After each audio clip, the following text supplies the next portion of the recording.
Bonjour, je m'appelle Mike Allecrad, je vis dans l'ouest du Kansas. J'ai une entreprise à Colorado Springs, au Colorado. On abat des animaux là où ils se trouvent, à San Francisco, au Kansas, dans notre ranch, puis nous les transportons les carcasses jusqu'au centre urbain, 320 km. Ceci n'est qu'un exemple de ce dont nous avons besoin à l'avenir pour pouvoir nous nourrir d'une manière résiliente et durable. Je me bats contre une agriculture industrielle dévoyée depuis environ 30 ans. J'ai découvert que les grands transformateurs de viande avaient décidé de s'entendre sur le marché plutôt que de se faire concurrence. Vers 1998 et en 1990, je me suis rendu compte que j'étais pris dans un jeu de dupes en tant qu'éleveur.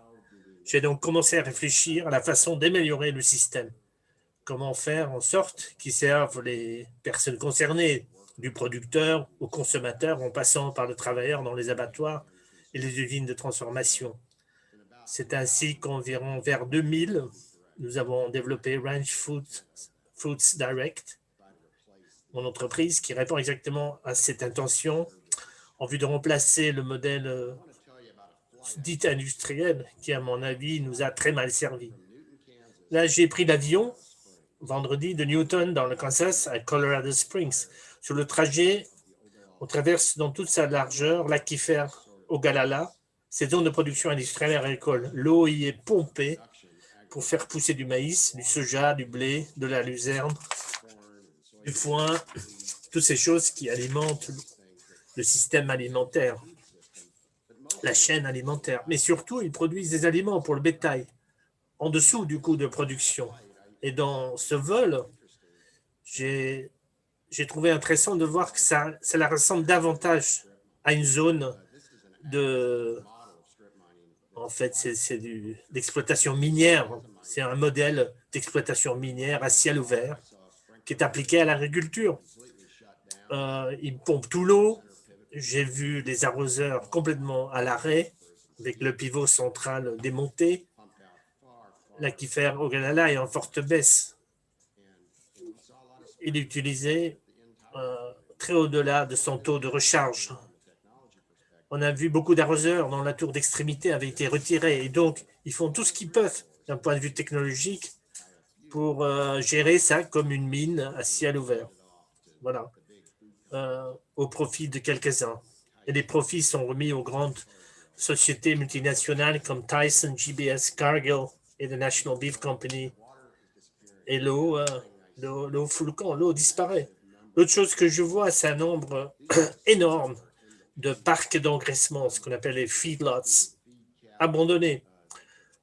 C'est plutôt des petits éleveurs indépendants qui engraissent leur bétail, produisant à la ferme avec le fumier qui retourne dans la terre d'une manière très résiliente et très durable, sans se soucier justement du fumier. Ils ont quasiment tous disparu, ces feedlots.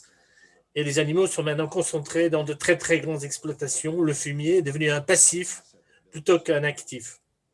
C'est devenu un problème, car il devient un polluant au lieu d'un merveilleux valeur ajoutée qui permet d'enrichir et d'entretenir les sols. Et ces parcs d'engraissement ont conclu des accords préférentiels avec les grands conditionneurs de viande. Ils obtiennent des prix largement supérieurs au prix du marché et sont capables de mettre leurs voisins en faillite et de mettre la main sur les animaux qui nourrissent dans ces exploitations. Ce fut donc un choc de voir la perte des territoires, des terres dans le Colorado, vous le voyez ici, en particulier dans l'est de l'État où le vent a dévasté les terres pendant des années.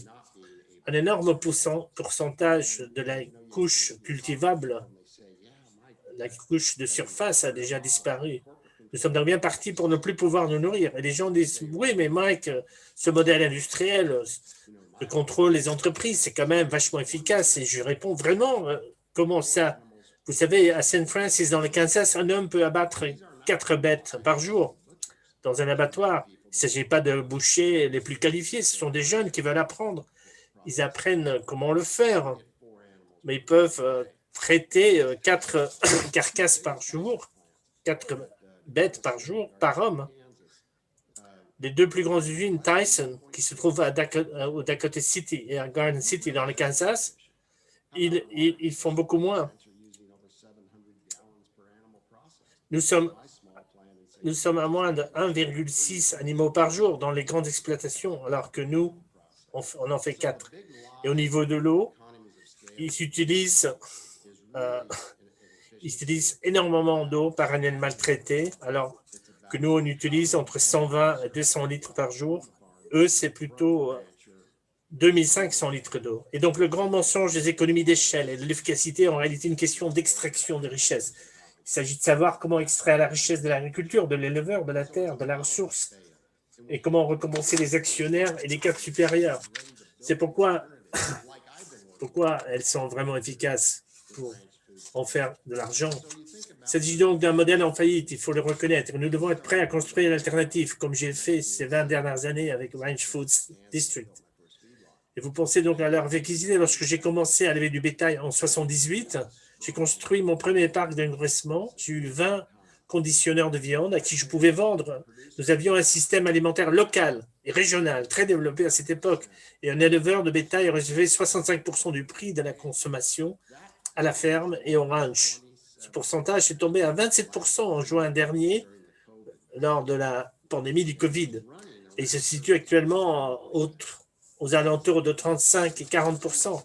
Les éleveurs ont donc été spoliés d'environ 1 000 $ par tête au profit des grandes entreprises qui affichent des retours sur investissement incroyables.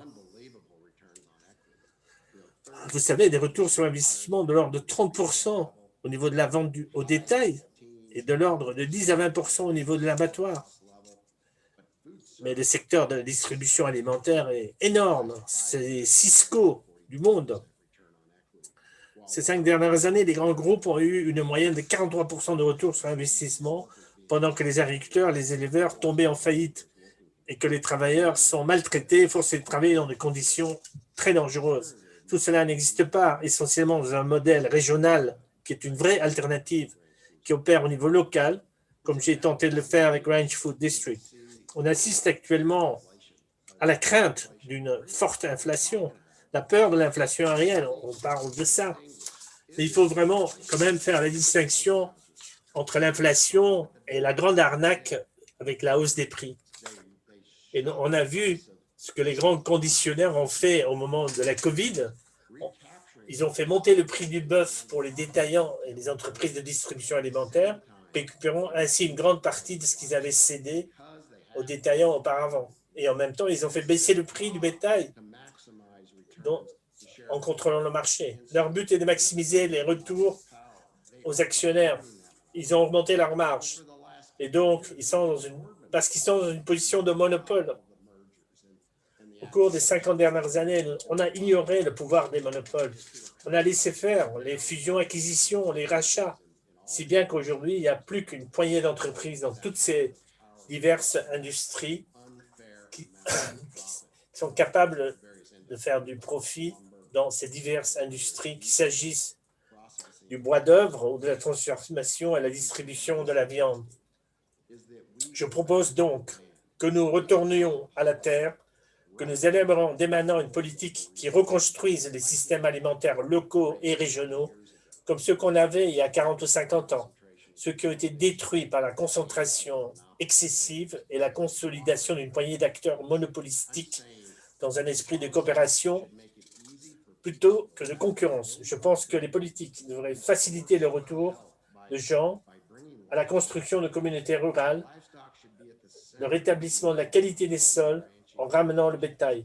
Le bétail devrait être au centre des nouvelles fermes et des nouvelles exploitations d'élevage.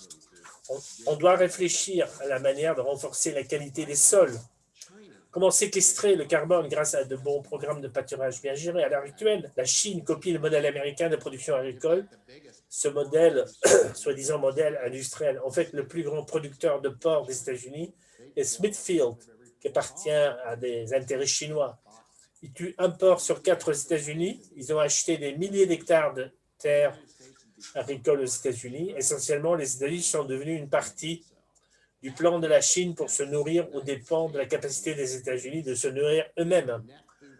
On est un importateur net de nourriture. En termes de valeur, le gouvernement indien, l'autre population gigantesque de la planète avec la Chine, tente elle aussi d'imposer le modèle américain d'agriculture industrielle, qui est, nous le savons, sérieusement destructeur. Il éloigne les gens de la terre, appauvrit les sols. C'est l'extraction minière. Les agriculteurs indiens se battent donc avec acharnement pour éviter le piège de l'asservissement par une poignée d'entreprises mondiales.